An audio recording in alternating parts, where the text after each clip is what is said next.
what I propose to do today is attempt another kind of introduction to Savitri, but this time the point of entry will be Savitri and her yoga. Now, it is important to realize that Sri Aurobindo once said, and I quote from the book, the little book, The Mother, because this is also the whole idea, the mother being the bridge, the golden bridge. Not only is Savitri the bridge, the mother is also the bridge. And it's very clearly stated. He says there are two powers that alone can effect in their conjunction the great and difficult thing which is the aim of our endeavor, a fixed and unfailing aspiration that calls from below, and a supreme grace from above that answers. This is the first paragraph of the book, little great book called The Mother.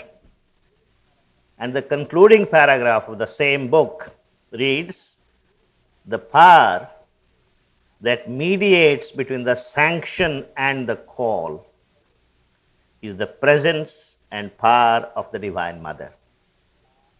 The mother's power and not any human endeavor and tapasya can alone rend the lid and tear the covering and shape the vessel and bring down into this world of obscurity and falsehood and death and suffering truth and light and life divine and the immortal's Ananda. This is the role of the Divine Mother. Now, Sri Aurobindo has said somewhere that Savitri and Satyavan were not just legendary Puranic characters. In every age, Savitri and Satyavan are born. It doesn't mean the divine in its full, as a full avatar is born in every age. But there is something called the Savitri spirit, something called the Satyavan spirit. And that's why very often Sri Aurobindo is identified as having been one of the great Italian painters. People say he was at one time Shakespeare, etc. It doesn't mean the divine is born as an avatar as Sri Aurobindo was also born as Shakespeare. It doesn't mean that, but they signify, they symbolize the same kind of spirit. And it is Ashwapati's work, his mission in life was to prepare the ground, explore the ground, and make it possible for the divine to descend and do very fruitful work. And the divine has to descend, the divine grace has to descend, and that is Savitri. And in this epic. And the relationship between Savitri and Satyavan, as you will see, was a particular kind of relationship in the Mahabharata story.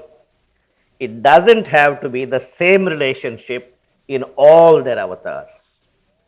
Satyavan, in this particular story, Ashwapati was the father, Savitri was the daughter, and Satyavan was the Savitri's husband. Now, as I said, I'll probably talk about it tomorrow. Satyavan, as I see it, is the search for truth, search for divinity, search for perfection, which is hidden in the aspiration of each human soul. We are the Satyavan. And Savitri is the divine grace which comes down. And this Satyavan in us, as I will say to you tomorrow, is write poetry, falls in love in your teens, and by the time you are in your 35s, you become a howling cynic. The Satyavan dies very early, and the divine grace is necessary to keep this Satyavan struggling and going on doing that kind of work. Now, this is a story of Savitri and Satyavan which is enacted in our lives. Now, here, Sri Aurobindo himself has said what Savitri stands for. Now, since I see George there, I wanted to say yesterday he was not here, he was little apologetic, he was not here.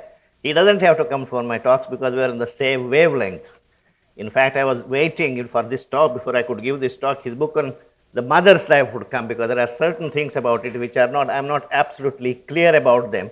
I'm waiting for clarification from his book.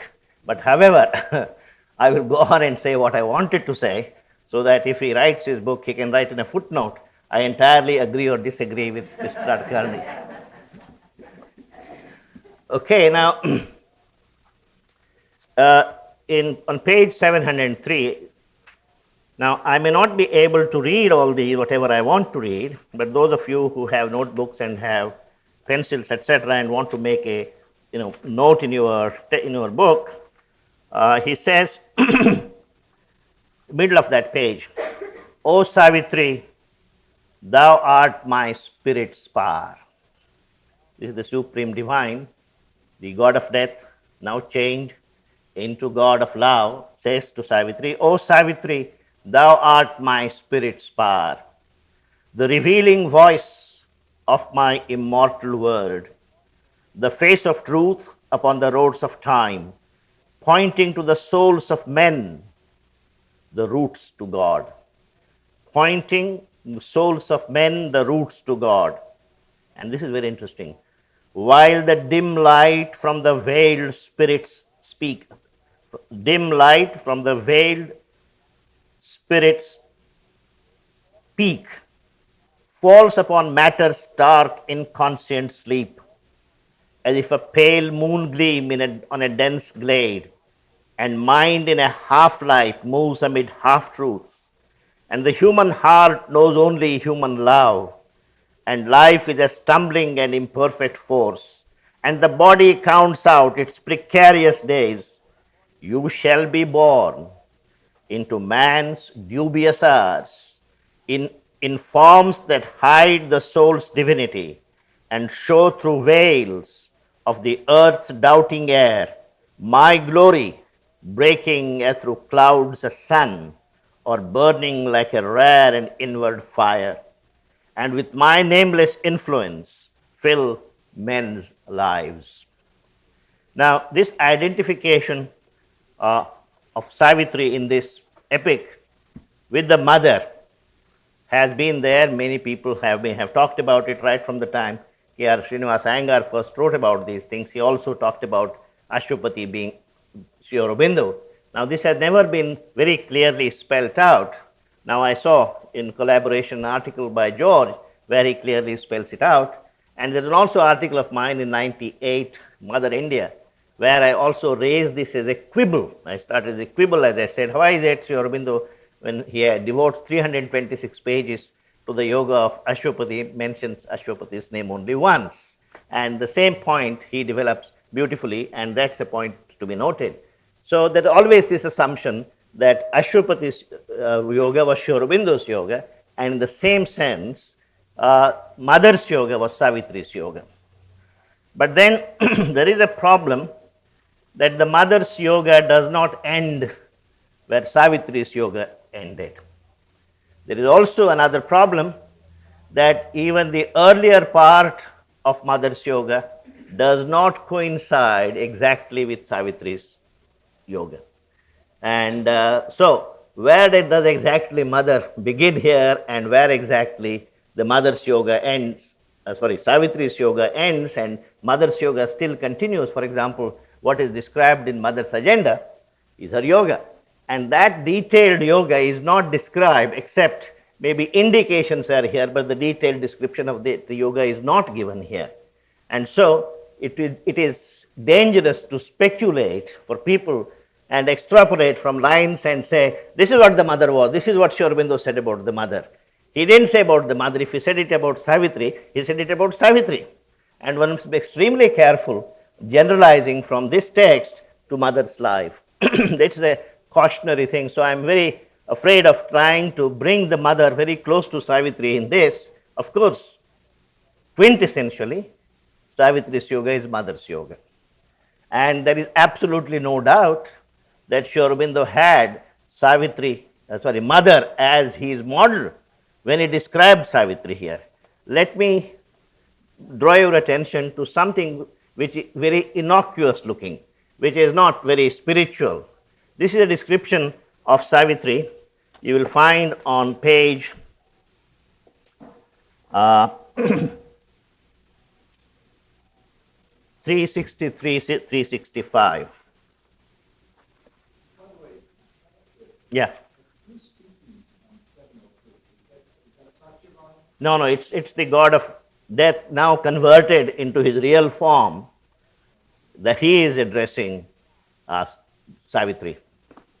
Those of you, there are some people here who spent their childhood in the ashram and knew the mother as little children. Probably when I read these passages, if I read them long enough, you probably, and you closed your eyes, you'll probably see the mother walking in front of you. But unfortunately, I don't have that time. But try this experiment, go home and read this particular passage, and you will see her. Because this is exactly the model that Sri Aurobindo uses in describing how Savitri walked, what her companions felt about her, and so on. Take this, for example, page 363, middle of page 63. A friend, and yet too great wholly to know.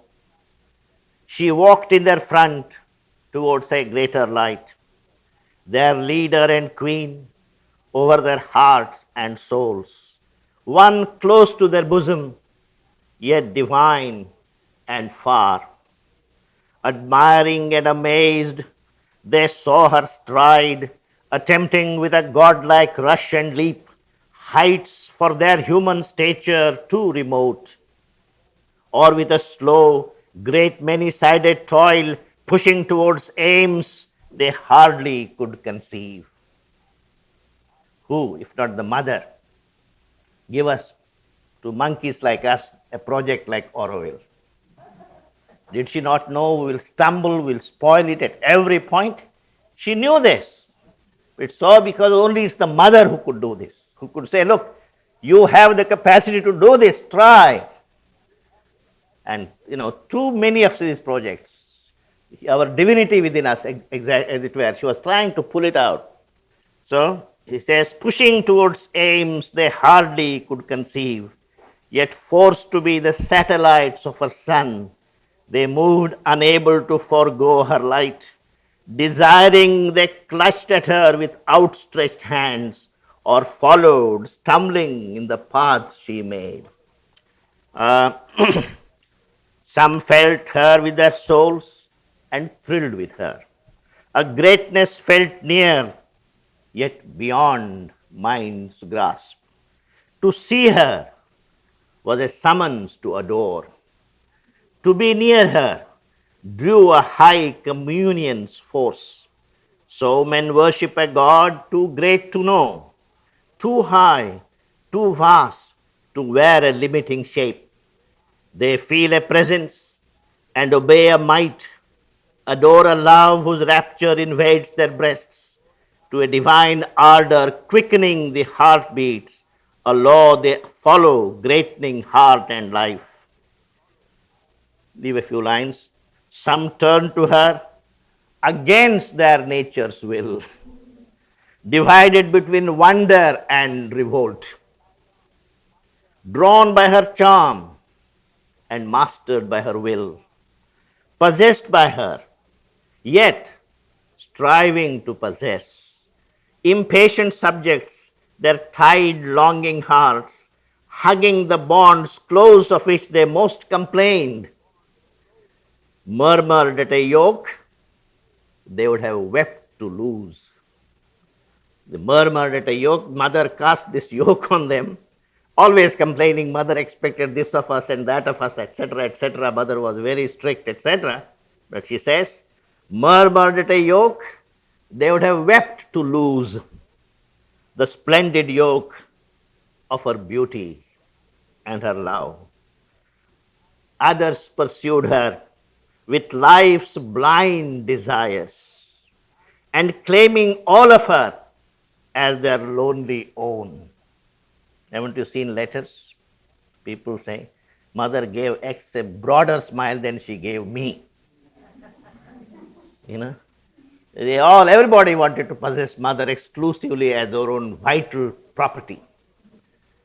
Claiming all of her as their lonely own, hastened to engross her sweetness meant for all. Now, I don't want to go on and on, but just to make this point, it is literally true that the mother was, in some sense, a model for Savitri. Aurobindo's depiction of the portrait of Savitri here. But as I said, there are limits beyond which one shouldn't try to see this close parallel between the mother and Savitri. Now, Savitri's yoga and Ashwapati's yoga are the two yogas described in this epic. Ashwapati's yoga, as you know, is primarily a yoga of divine knowledge. It's a yoga of exploration. Uh, in Savitri's yoga, it's a yoga of transformation. Some people have made the distinction. And basically, it's a yoga of the psychic and the yoga of love. And that is very clearly shown here. You can see, compare these two. Both of them more or less cover the same territory, but the way do it is totally different. In when you come to Savitri's yoga, you get a closer, a better picture of Sri Aurobindo's yoga as a whole, and that can be seen particularly in book 7, which has 7 cantos. Now, I'll read out a small paragraph where actually the yoga given to Savitri is described. And this is described in 8 to 10 lines. This occurs on page 476 and middle of page 476. This is a very brief recapitulation of Sri Aurobindo's yoga. Remember, the voice, the higher voice says to her, remember why thou camest. Find out thy soul, recover thy hid self. In silence seek God's meaning in thy depths. Then mortal nature change to the divine.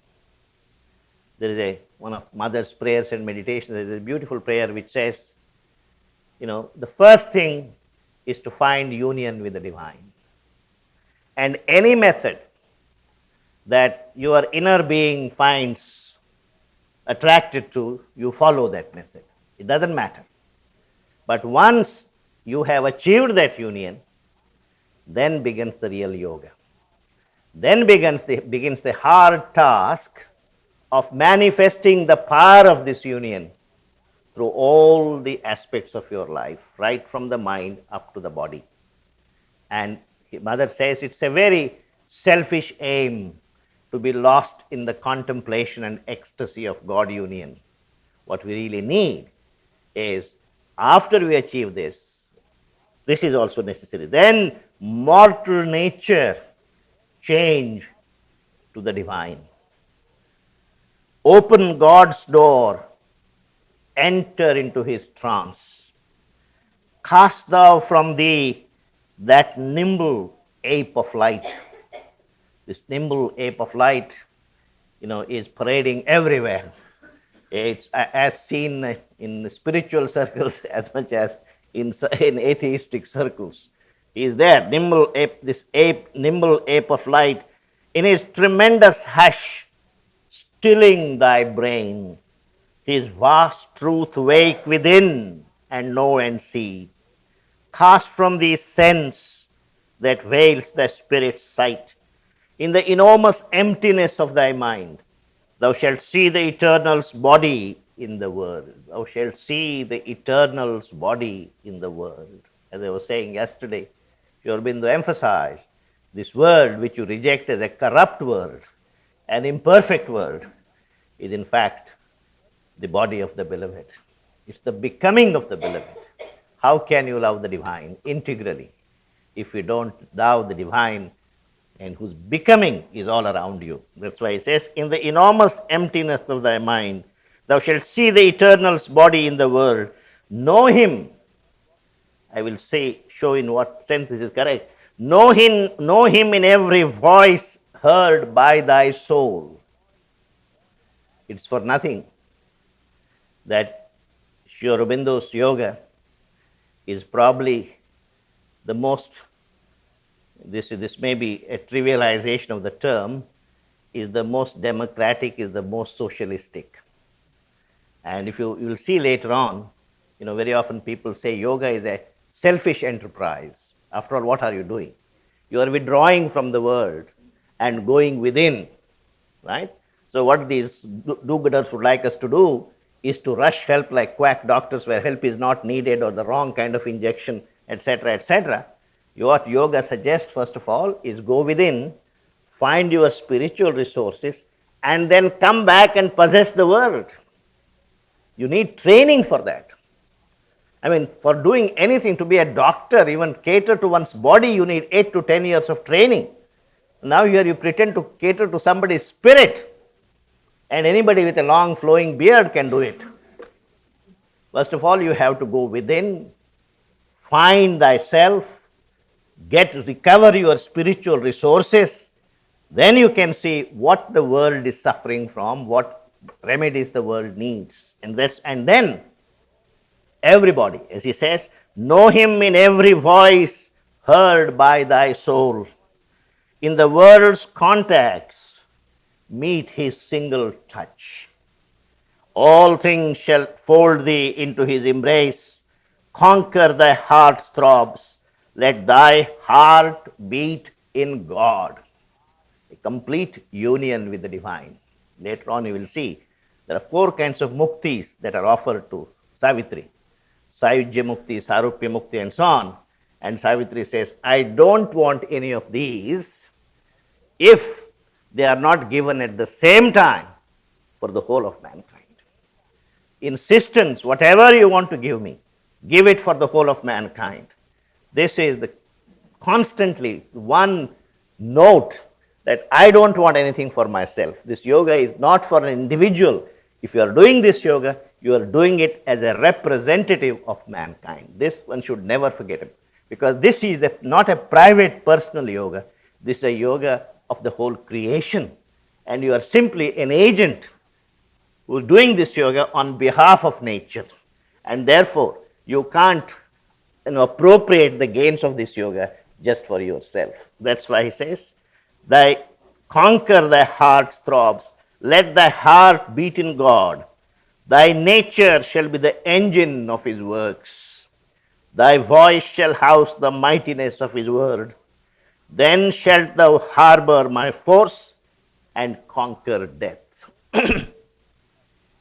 Now, Julian sitting there and asking, you should all be there on time for dinner, etc. Because Savitri's yoga is a fascinating subject. Like Sri Aurobindo's yoga, this is a book on which very little has been written, and and someone like me, if you're asked to talk about it, I just can go on and on, but I don't want to do it. I just want to point to the peaks and their relevance to you, so that you can pursue this study in the privacy of your study room. Now, there is another point here I would like to take up, and this has something to do with this interfaith movement that Dr. Karan Singh talked about, and about which our Professor Jagdish Vyas asked this question. Didn't the mother say the world of religions is dead? Jagdish Vyas didn't realize that Karan Singh was too skilled a politician to answer that question directly, and so he answered it in some way. In one sense, the interfaith movement itself may be working against the exclusiveness of all religions. If that succeeds, then whatever poison there is in fundamentalism, etc., will automatically dry up. So that may be nature's way of, what is it that made religions what they are? This exclusiveness, the religious ego. Now, interfaith movement, if it's the right kind of movement, then it should enable them to overcome this religious ego. And if the religious ego is gone, religion becomes a pathway to spirituality. But whether it can be done, ego is more cleverer than all interfaith movement leaders. That is something people don't realize. But let's not go into the motives, etc., etc. Now, there is an interesting chapter here, canto here, called Triple Forces. And even as poetry, it's a fantastic canto. And, once Sonia Diane told me that when she was in London, she had some friends in the BBC, and she invited 2 or 3 of those people to read out this entire canto. And these were people who didn't know Sri Aurobindo, didn't know anything about spirituality, etc. They were simply people who were trained to use their voices for broadcasting. And when these three ladies came and read these three parts, Madonna of Compassion, Madonna of Power, and Madonna of Light, they themselves couldn't believe the effect of that poetry on themselves. They said, this is wonderful. We don't know what has happened to us. We just read it as we would have read, if they're broadcasting it. That's the kind of poetry there is. But I don't want to comment on the poetry for fear of Julian. So,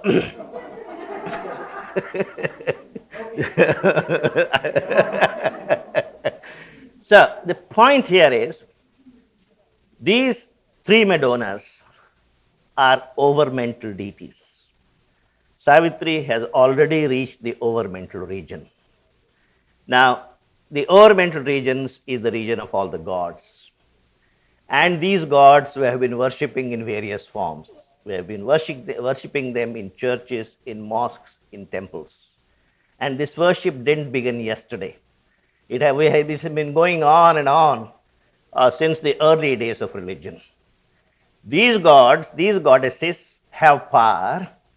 They have catered to individuals' needs, but they haven't been able so far to remedy the human problem. So if you want something for yourself, if you want admission to, in India, that's the big thing, IIT, or if you want a good job, etc., by all means go to Tirupati, and the God will probably satisfy whatever cravings you have. But that will not solve your fundamental spiritual problem. And until the fundamental spiritual problem is solved, just as you have gone for your son's admission, tomorrow you will have to go for your son's admission. And if you live long enough, for your son's admission. So how long do you go on, and how long do you keep praying, and how long, people can do these things. But the fundamental existential problem is, how do we find liberation from desire, from inadequacy, from ignorance and death? This I don't think any of these gods have helped us achieve. That is why the mother has said the world of religion belongs to the old creation. The new creation, there won't be religions of this kind. That's what she meant. And so here there are three Madonnas, and first of all is the Madonna of Compassion. And she says, look, Savitri, I am your soul. You don't have to look beyond me. I have done so much for mankind. But all these Madonnas, then the Madonna of Might, say Durga, Lakshmi, etc., and Madonna of Wisdom, all these Madonnas are accompanied by, are followed by an asuric perversion of these Madonnas. Now, this asuric perversion of these Madonnas, gods have not yet been able to stop. And that's why we need to go to a world where these hostile forces or the asuric perversions will not just be present. For example, anything that comes from above. Religion has been such a great thing. Science has been such a great thing. But each one of these things is being perverted by something here which belongs to the human mind. And that has to be transcended if you have to have the power to receive God's gifts in their purity and be able to use them for the right purpose. And that's why he says we have the three gunas, the lower nature, the sattva, the rajas, and tamas. They have to be transformed into their spiritual equivalent. And this is something that people have not been able to do. Even if you are self-realized, people like Raman Maharshi was a great man. I once met in America, of all places, somebody was present in Ramarashram the day Raman Maharshi was operated upon for some lump he had here. And the doctor said, no, this is a very painful kind of operation, that we'll take you to Madras, where we'll give the proper injections, etc., so you won't feel the pain. He said, pain? I can always rise above the pain. I don't have time to go to Madras. Please perform the operation. And they did perform the operation, and when he was narrating it to me, he had tears in his eyes. He said, it's such a great power. But the story is, we have all these, but what it suggests is we have capacity to rise above pain, but pain is still all around us, and God has not been able to gods that we worship have not been able to create a world where the harsh necessity of pain just disappears. Mother says somewhere in Savitri itself, what's it? The harshness. Now, pain seems to be necessary for man to rise beyond his immediate preoccupations and see that there is something greater to be achieved. Pain seems to be the goad. And mother asks, why should this be the case?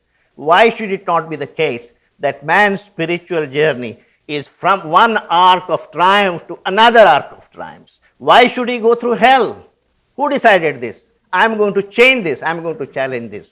This is what the mother has been saying. And the gods have not been able to do this. And so these forces are triple forces. Each, as it were, is autonomous. But what Savitri is saying is only when the supramental descends, the triple forces will be triune forces. That one goddess will have all these forces in herself. And that's the world to which we are going. In other words, what I'm trying to say is this gives us a particularly insightful vision into the world of religions, into the world of overmental gods, and the inadequacy of the world of overmental gods. And the reason to transcend, go beyond the overmental gods, the supramental. Another, since it's a long canto, I won't have time to read it. Another important peak point I would like to draw your attention to is Canto 5 in the same book, called The Finding of the Soul.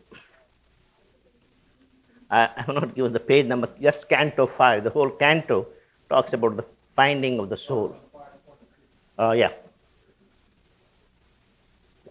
Now, finding of the soul, and as Karan Singh was saying in the morning, the Atman meeting with the Brahman, or the Hamsa meeting the Paramahamsa, that's the traditional terminology, is common to most spiritual practices.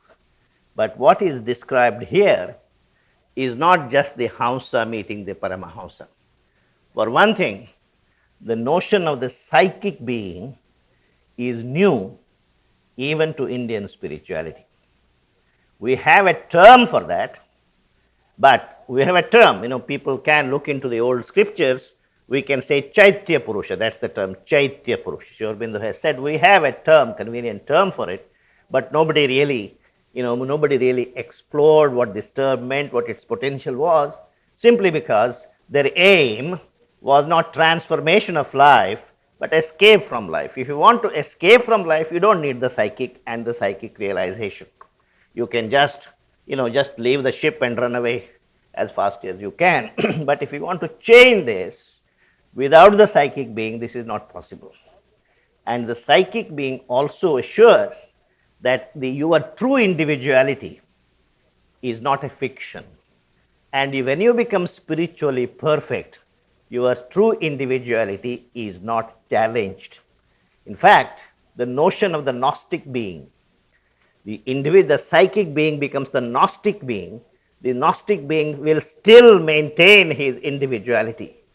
In the more traditional yogas, when the Hamsa becomes the Paramahamsa, it ascends to that level, but there is no notion of a fusion and the creation of a Gnostic being. Now, this is something new that Sri Aurobindo and the mother talk about, and this is described here. Unfortunately, we don't have the time to read this and substantiate it on page 531.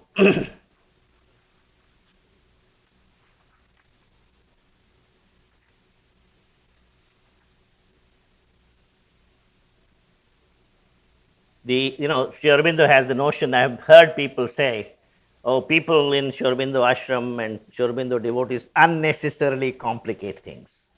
We had the notion, Atman, why do you need psychic being? It's like saying we have the notion atom, why do you need the term molecule?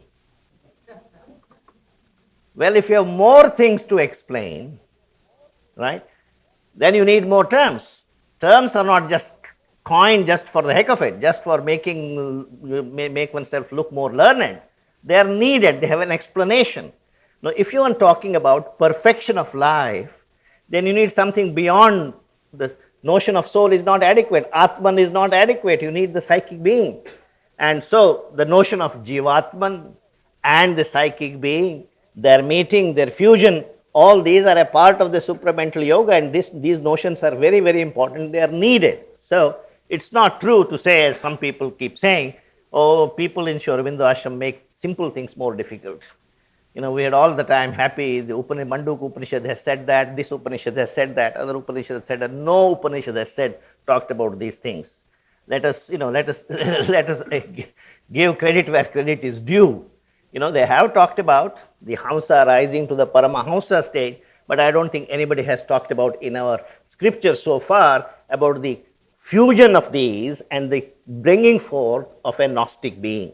And that is being described here. And once again, this is characteristically Mother's yoga, Sri Aurobindo's yoga that is described in the finding of the soul. One more, in Canto 6, you have a beautiful description of Savitri achieving cosmic consciousness. Before that, there is something that is described, I had half a mind to talk about it. Just as Sri Aurobindo talks about the nirvanic experience in Ashwapati's yoga, he also talks about nirvanic experience in Savitri's yoga. The general assumption is, for some reason, Sri Aurobindo didn't know how the word nirvana is spelled, or he didn't know what nirvana was.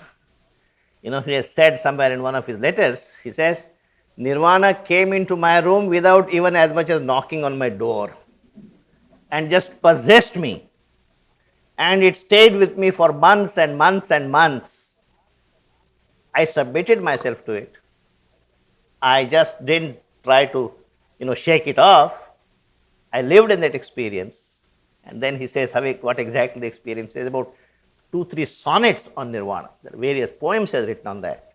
And finally he says, out of that a new experience emerged. And he also says, if people come and say and tell me that nirvana is the goal of my spiritual quest, I will simply say, may God bless you. But if anybody says you can't go beyond nirvana, there is nothing beyond nirvana, that I won't accept. He says there are some souls, it may be true, for them nirvana is the highest goal. And there is a beautiful simile developed at great length here, 3 pages, epic simile, in book 4 of Canto 1, which is our Pasmukrama's favorite passage, where human life is described to that of a sailor on the infinity of life, where you are all sailors. And then at one point he says, whether your journey is going to end in a blank port, which is the nirvana, or in a port where you will find yourself in a new body and a new mind, this is a decision your soul has to make. And that decision is already there in your breast pocket, as it were.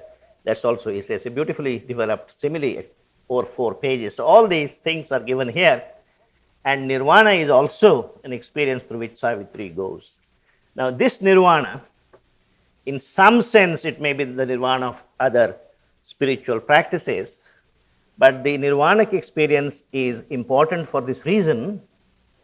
The nirvanic experience basically implies a capacity of totally emptying oneself, including the mental world that you have constructed. The world that you see outside, I am not saying the tree and the stone, but the value system you put on this world outside and the way you respond to this world is a creation of the mind. And unless this world is annihilated, you don't realize how bound you are to your mind and its processes. And therefore, an experience of nirvana, as Sri Aurobindo himself says, is an absolutely necessary experience even in integral yoga. But you don't stop there. The other thing, nirvana is also this important, that on the spiritual path, depending on your exertions, your tapasya, you do get powers. But the great danger is that when people get these powers, they cling to them and stand there like frozen saints. The spiritual path is studded with frozen saints. Nobody wants to vacate the space within because we have got so much. But if you want to proceed, everything at every stage you have to be able to empty yourself. Nirvana is not just one experience, although nirvanic experience has a specific connotation in traditional literature. But in more general terms, nirvana is this process of emptying themselves all the time. You get new experiences, don't cling to them too closely, don't hug them too closely, because if you do that, the divine is helpless, he can't give you any more, because whatever space you have is already clogged up.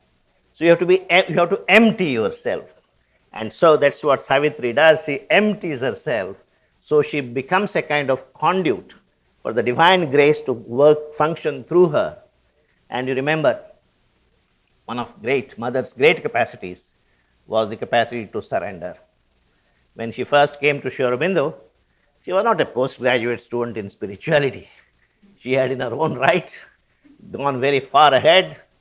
And when she realized that what Sri Aurobindo offers is what the world needs and also what she has been aspiring for, in a second, in a kind of minute as it were, she was able to empty herself.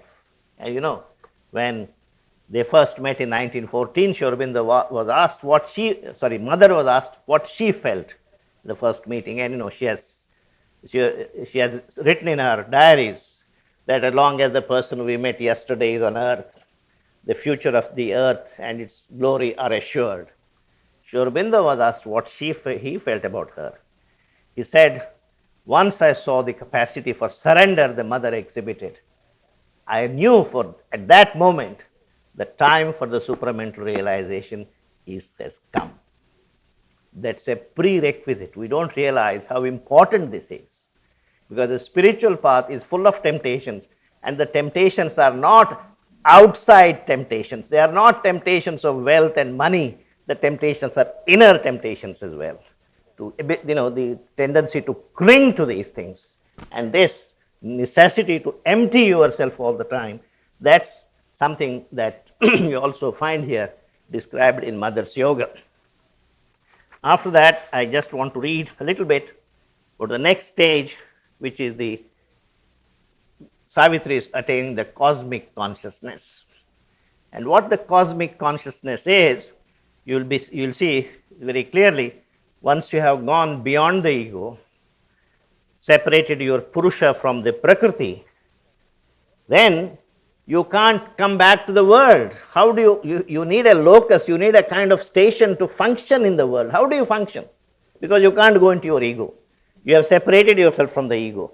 How do you then function in this world? For that, you function in this world through the cosmic consciousness, that you have an identity with everything in this world. And that is being described here very beautifully on page 557, about the last 15 lines. She was the single self of all these selves. She was in them and they were all in her. That's her feeling. The tree, the mountains, the birds, everything, they were all in her. This first was an immense identity in which her own identity was lost.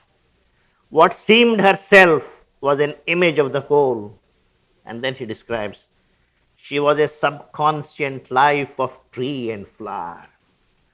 The life that climbs up the trunk of a tree. It Savitri felt when she looked at it, it is she herself which is climbing through the trunk of the tree. And when the flower blossoms, she felt she herself is blossoming on the twig of a bush. So she says, she was a subconscient life of tree and flower, the outbreak of the honeyed buds of spring. She burned in the passion and splendor of the rose. This passion and the splendor of the rose didn't belong to the rose. They belonged to herself. She was burning with this splendor. That's the experience. She was the red heart of the passion flower, the dream white of the lotus in its pool.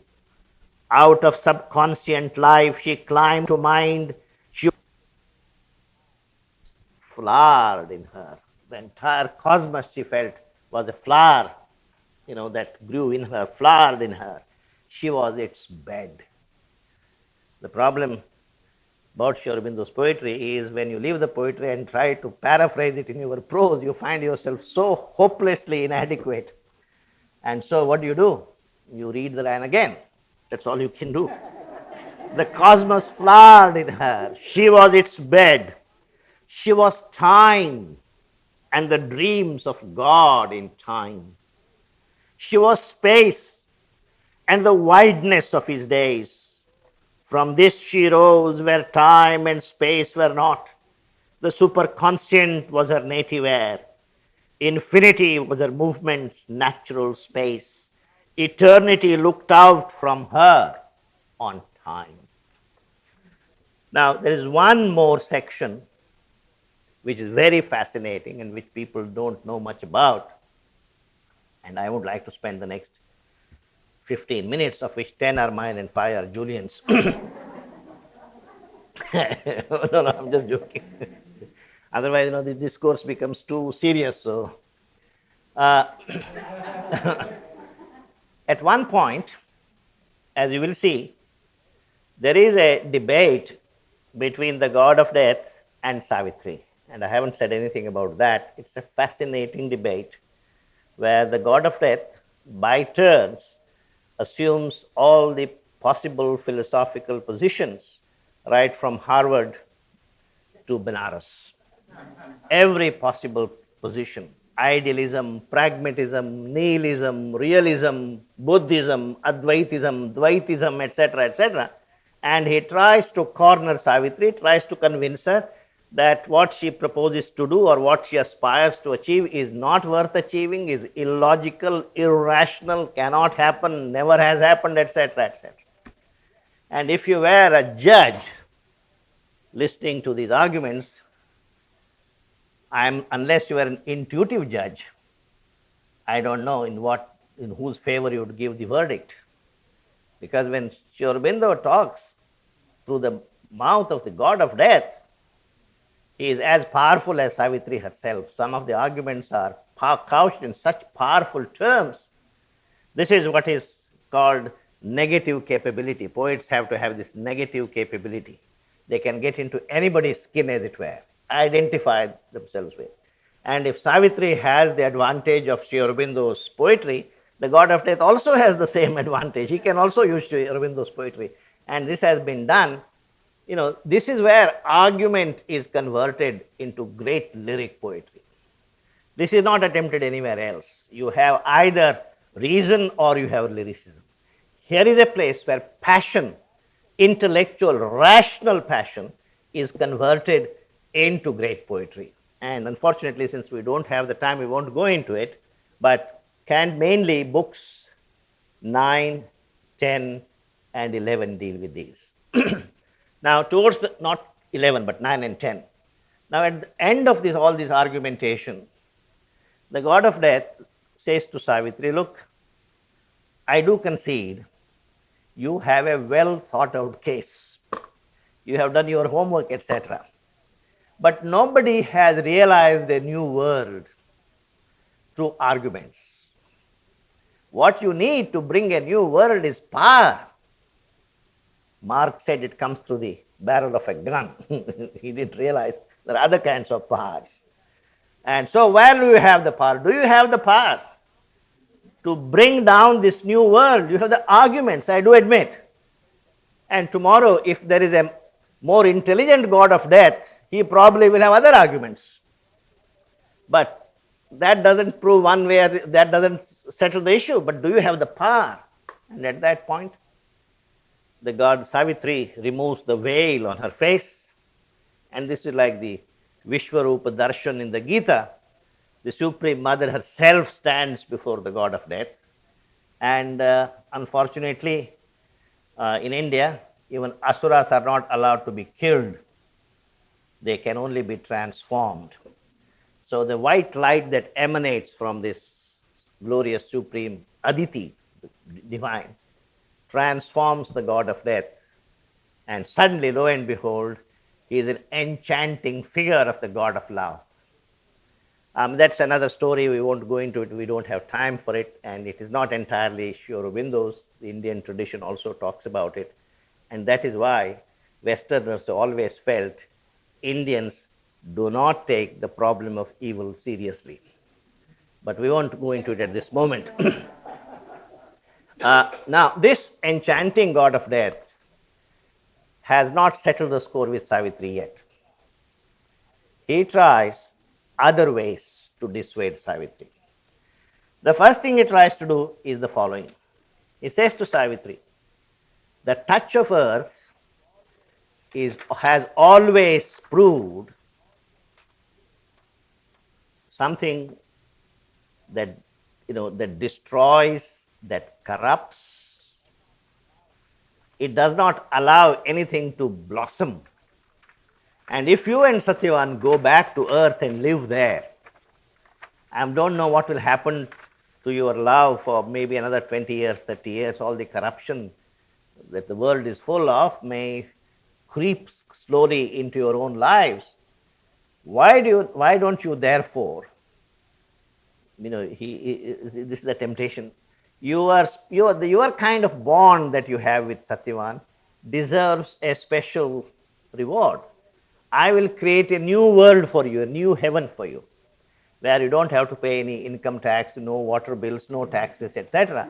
You can live eternally and forever and ever. This is the kind of bait he throws at her. And let us see what Savitri has to say. This is the perfect world. This is on page 685.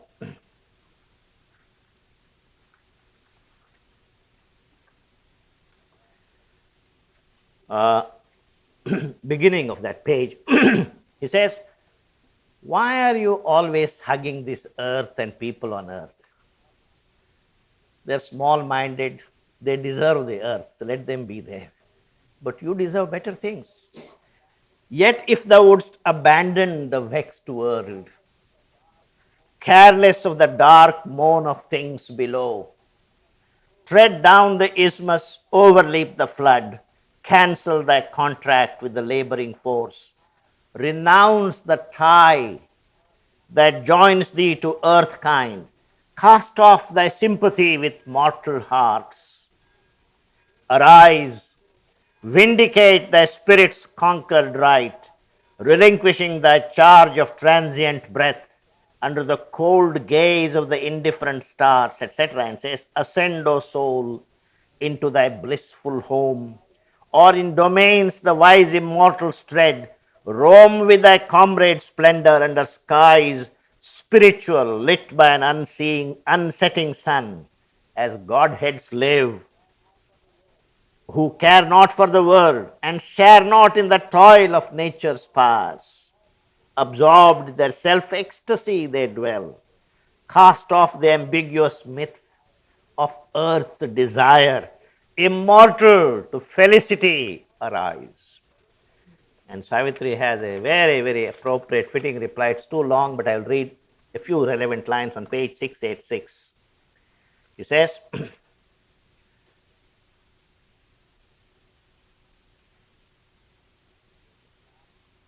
I begin look at on page 685, last three lines.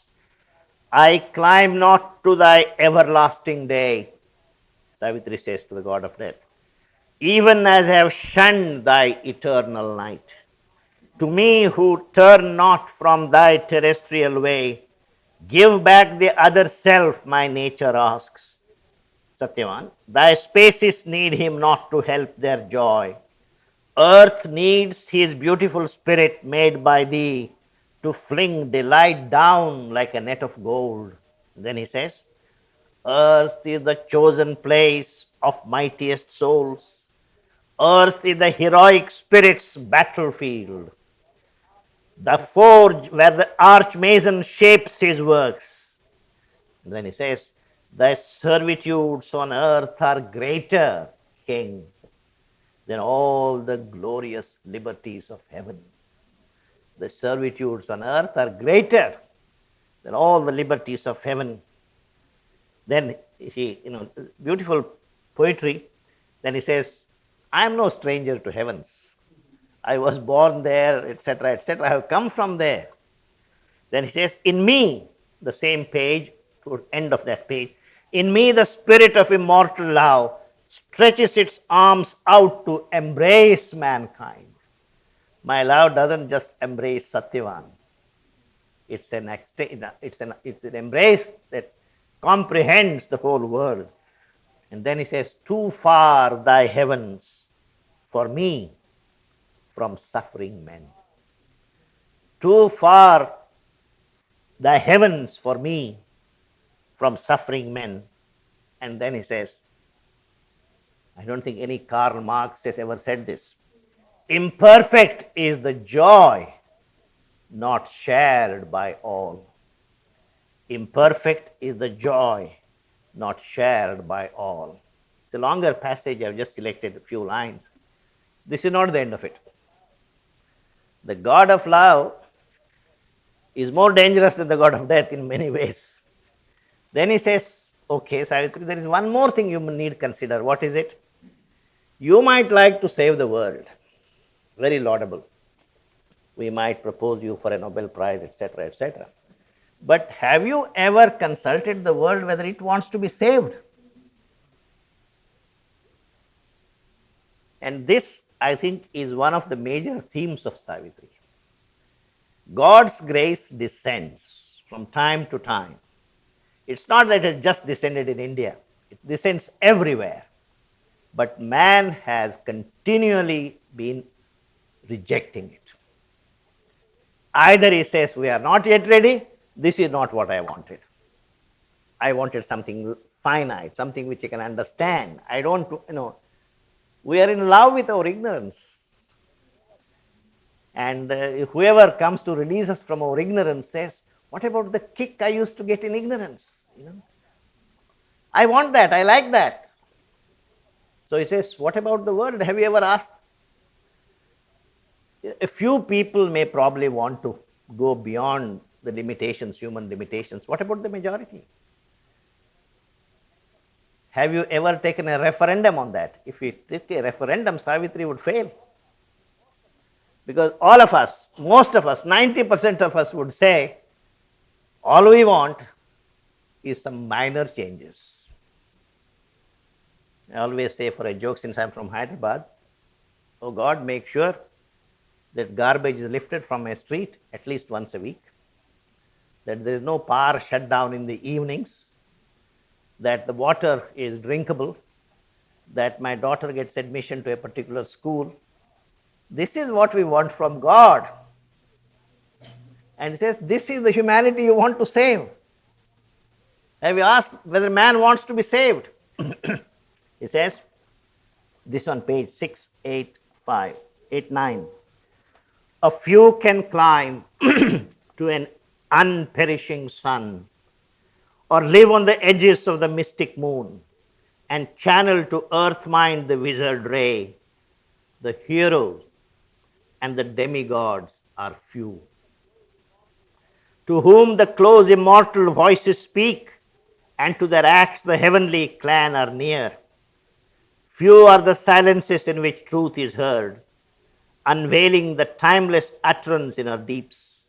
Few are the splendid moments of the seers.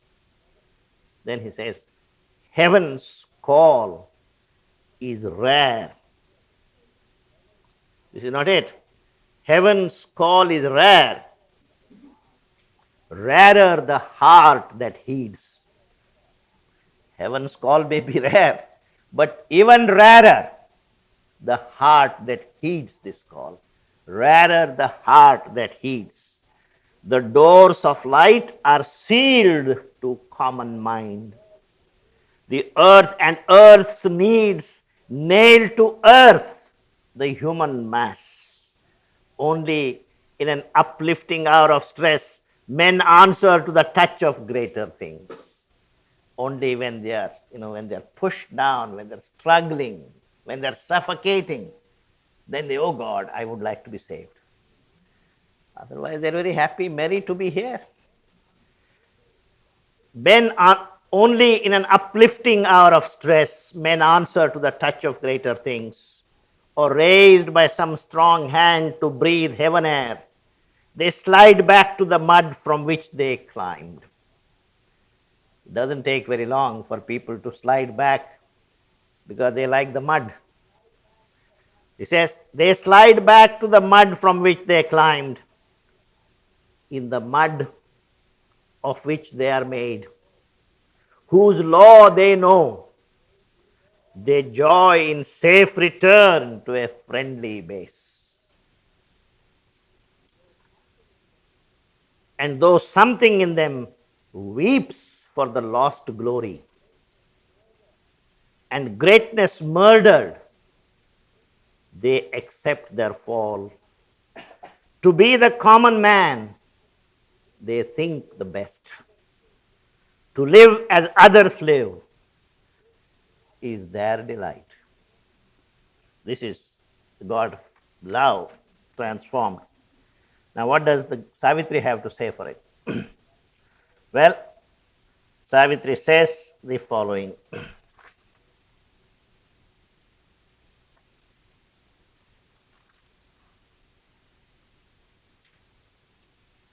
And then he says, it's not the end of it, there is one more step in the argument. Why do you need the supermind?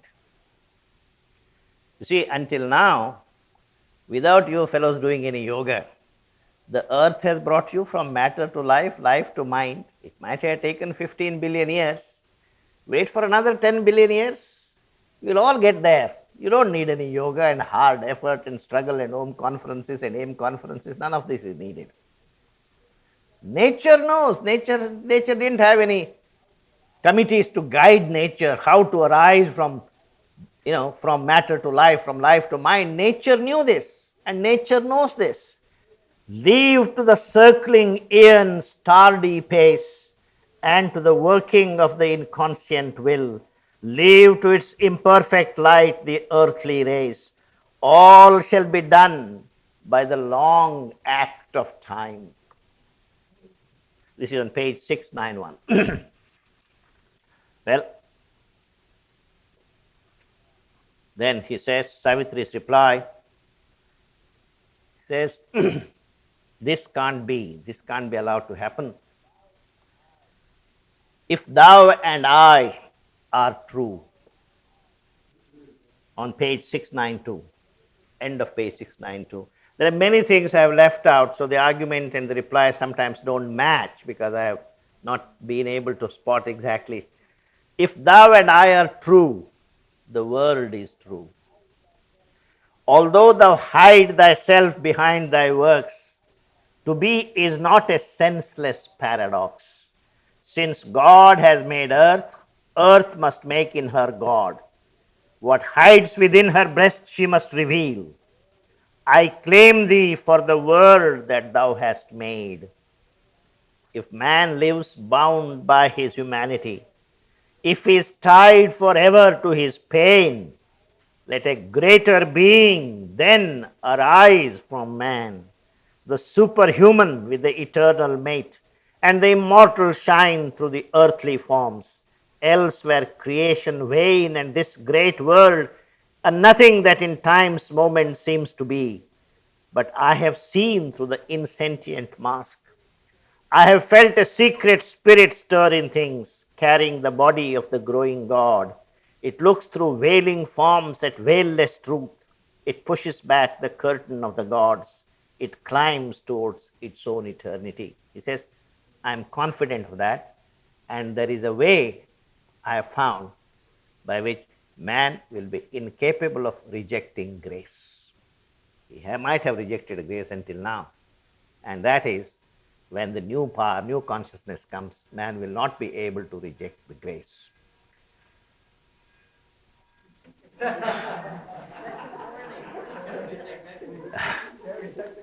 Finally, when all these things are done, the Supreme is willing to bestow on her all his blessings. He says, I'm willing to give you what is called Salokya Mukti, Sayujya Mukti, Sarup, all these muktis I am willing to give because you deserve this, all these blessings.